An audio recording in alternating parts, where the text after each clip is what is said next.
Hello বন্ধুরা, আমি চলে এসেছি নতুন একটা ভিডিওর সঙ্গে। আর এই ভিডিওটা একটু অন্যরকম হতে চলেছে। কেন বললাম অন্যরকম, সেটা তোমরা দেখলেই বুঝতে পারবে। তো সকাল সকাল উঠে কিন্তু আমি রান্নার কাজটা শুরু করে দিয়েছি, যেহেতু বৌদি বাড়িতে নেই আর খাওয়া দাওয়াও তো করতে হবে। তার জন্য রান্না করতে করতে এদিকে বিছানাটাও তুলে ফেললাম। বিছানাটা 2 ঘরের বিছানা তুলে ফেললাম। তারপরে এই এনআরসি চালু হয়ে গেছে, কিচ্ছু করার নেই। এনআরসির কাগজপত্র তো ঠিক করে রাখতেই হবে, না হলে তো হবে না। তার জন্য এই যে আমার কাগজপত্র ঠিক করছিল। আর মিতাও এখানে চলে এসছে। আর এই যে খিচুড়ি আনতে যাচ্ছি, বৌদি যেহেতু কেটলে নিয়ে যায়নি, তাই এই যে খিচুড়ির এখানে চলে এসছে। আর এই যে সেই বাচ্চা মেয়েটা যে ওর মা ভূতে ধরেছিল, তাই আমার কাছে ফুল চেয়েছে, ফুলটা তুলে নিয়ে এসেছিলাম, তাই ফুলটা দিয়ে দিলাম ওকে। তারপরে এই বৌদির ওখান থেকেও চলে আসলাম। আসার পরে এই যে এনআরসির লোকজন চলে এসছে, ফর্ম দিচ্ছে। এই ফর্মটা নিয়ে রাখতে হবে, পূরণ করলে করো, না করলে কিছু করো না, ওই ভাই রেখে দাও, তাই বলে দিল। ফটো তো বেশি করে মারতে মানা করলো। আর আমার হাজব্যান্ডের সাথে এখানে বলছিলাম আমি বাংলাদেশে যাব না, তুমি যাবে। তার জন্য বলছে আমি যাব না, আমি এই দেশেও। তা আমি বললাম ভালো। তারপর একটু শ্বশুরবাড়ির থেকে ঘুরে আসলাম, শ্বশুরবাড়িতে গেছিলাম দেখতে যে কী অবস্থা বাড়ির। এখানে তো প্রচুর খারাপ অবস্থা হয়ে রয়েছে। এদিকে মৌমাছির চাক হয়েছে, সাপের খোলস পল্টেছে, সাপের উঠোনের মাঝখানে পুরো। তারপরে ঘরের মধ্যে আমি বলছি উঠোন বাইরে এই অবস্থা, ঘরের মধ্যে কী অবস্থা। ঘরের মধ্যে তো আরোই অবস্থা খারাপ, যেহেতু ঘরে অনেক দিনই খোলা হয় না। এই যে উই পোকা কিন্তু ভর্তি হয়ে গেছে ঘরে। আমার খাটটাই লাগেনি, ভাগ্যিস যে খাটের ওপর লাগেনি। এই যে দরজার কানা কিন্তু ভর্তি হয়ে গেছে উই পোকায়। তার জন্য আমি একটু পরিষ্কার করে নিচ্ছিলাম। আর আজকের ভয়েসটা একটু সমস্যা হচ্ছে, কারণ আমার শরীরটা একদমই ভালো না, শরীরটা প্রচুর খারাপ হয়ে গেছে। ওই কারণে ভিডিওটা ছাড়তেও একটু লেট হয়ে গেল।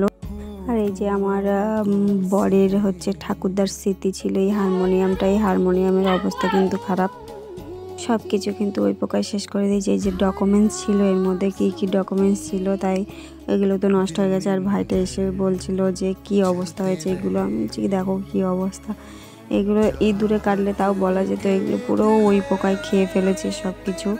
আর এগুলো তো সব নষ্ট হয়ে গেছে। তারপরে আমার বরের ডকুমেন্টসগুলো খুঁজছিল, যেহেতু পাইনি, তা বরের ডকুমেন্টস খুঁজতে খুঁজতে টাকা পেয়ে গেলাম। কি কপাল, টাকার মুখ দেখলাম। এদিকে টাকা খোঁজ করতে করতে টাকা খোঁজ নাই, যে পেয়ে গেছে ডকুমেন্টস, কিন্তু পেয়ে গেছে। আর সারা বাড়ি খুঁজতে লাগছিল। তারপর আমার এই ঘরটায় এসে এই যে ট্যাঙ্কের মধ্যে ছিল, যেহেতু হারমোনিয়ামটা ভিজে গেছিলো, নষ্ট তো হয়ে গেছে, কিছু করার নেই। এখন শ্বশুরমশাই তো কি করবে কে জানে। আর এদের অবস্থা দেখো, ভয়ে শুনে কি বলছে।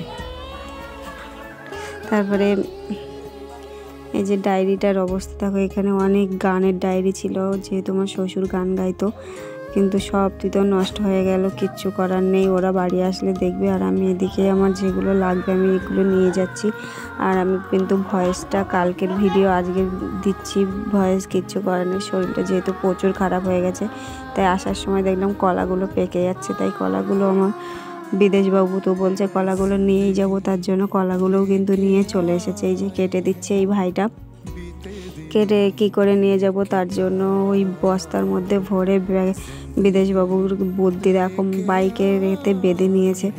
তারপরে এই যে ও হনুমানের মতো বলছে, ও বৌদি দেখো হনুমান, তাই ডয়রা কলা খাচ্ছি। আমি যে তুমি খাও। তারপরে ওকে টাটা জানিয়ে চলে আসলাম, বাইকে উঠে পড়লাম। এই যে বাড়িতে আবার একটা ঘটনা ঘটে গেল। এই কালার সাপ নাকি ঘরে ঢুকেছিল, তাই আমার দাদা দেখে এখানে এসে মারছে। দাদা আর ভাইপো কিন্তু মারা শুরু করে দিয়েছে, মারছিল। আর আমরা চলে এসেছি। তো আস্তে আস্তে থেকেই বৌদি চলে এসছে। এই বৌদিটার সাথে অনেক দিন থেকেই কথা হয়, কিন্তু ও যেহেতু থাকে না সমস্যার কারণে, বাড়ি এসে দেখলাম যে মিতাও স্কুল থেকে চলে এসেছে।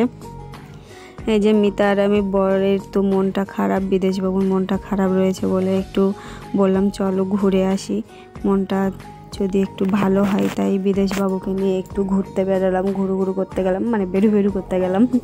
তারপর বেরু করতে আসলাম কোথায়, নদীর এখানে জেটিঘাট আছে যে আমাদের এখানটায়, জেটিঘাট অনেকটাই বড়, এটা বালিখালের জেটিঘাটে। তাই এসছিলাম এখানে, মিতাকে নিয়ে আসছিলাম, বাবুকে আনছিলাম না, কিন্তু বাবু কান্নাকাটি করছিল। আমি বলছি ঠিক আছে চল, তাই 4 জন মিলে কিন্তু চলে আসলাম নদীর চরে। আর এই নদীর চরে তোমরা কারা কারা নদীতে আসতে ভালোবাসো একটু কমেন্ট করো। নদীতে সবাই আসতে ভালোবাসে, কিন্তু কাদায় নামতে কেউ কিন্তু ভালোবাসে না। আমি তো কাদায় নামতেই ভালো লাগে না, আমার কিচ্ছু মানে একদমই ভালো লাগে না, কিন্তু কিছু করার নেই, যেহেতু দেশেতে থাকি। ভয়েসে একটু সমস্যা হচ্ছে, যেহেতু আজকে বাড়িতে লোক ভর্তি আছে, মানে কি বলবো, তার জন্য। আর দেখো এখানে কিন্তু অনেকক্ষণ ভিডিও করে এখন চলে যাবো বাজারে গিয়ে এখন দেখা যাক কি করা যায়। এই যে সন্ধে হয়ে যাচ্ছে, তাই ওদের তো টিউশনিও আছে, টিউশনি তো বন্ধ করা যাবে না, সামনে পরীক্ষা। তার জন্য বললাম বাড়ি চল। নদীর এখানে অনেক ঘোরা হয়ে গেল, কিন্তু বালির চর পড়েছে, চরটায় যেতে পারলাম না, যেহেতু বলেছিলাম যে কালকে যাব, কিন্তু কালকে আর হবে না হয়তো। বলছি না যে শরীরটা প্রচুর খারাপ হয়ে গেছে, শরীরটা প্রচুর মানে খারাপ হয়ে গেছে, এতটা খারাপ হয়ে গেছে আমি উঠে হাঁটতেও পারছি না। আর বাবু কিন্তু ট্যাঙ্কির ওখানে বসে পড়েছে, সামনে বসে পড়েছে। এই যে বালিখালে আমরা এখন সবাই জেটি ঘাটে যাচ্ছে, আর আমরা যখন ছিলাম তখন অনেকটাই বেলা ছিল, যেহেতু কেউ যায়নি। এখন সন্ধ্যা হয়ে যাচ্ছে, তখনই সবাই যাচ্ছে। এই যে বালিখাল, আমাদের বালিখাল বাজারেও কিন্তু চলে এসেছি। ছোটোবেলা থেকে কত ঘুরেছি, কিন্তু আর এখন আর ঘুরতে পারি না। বান্ধবীদের সবার বিয়ে হয়ে গেছে, আমারও হয়ে গেছে। তারপর এখানে বলছিল চলো মাছ নিই, তারপরে এই যে মাছ নিচ্ছিলাম। মাছ আমি বলছি আমি তেলাপিয়া মাছ খাবো, তাই তেলাপিয়া মাছটাই নিয়ে নিলাম।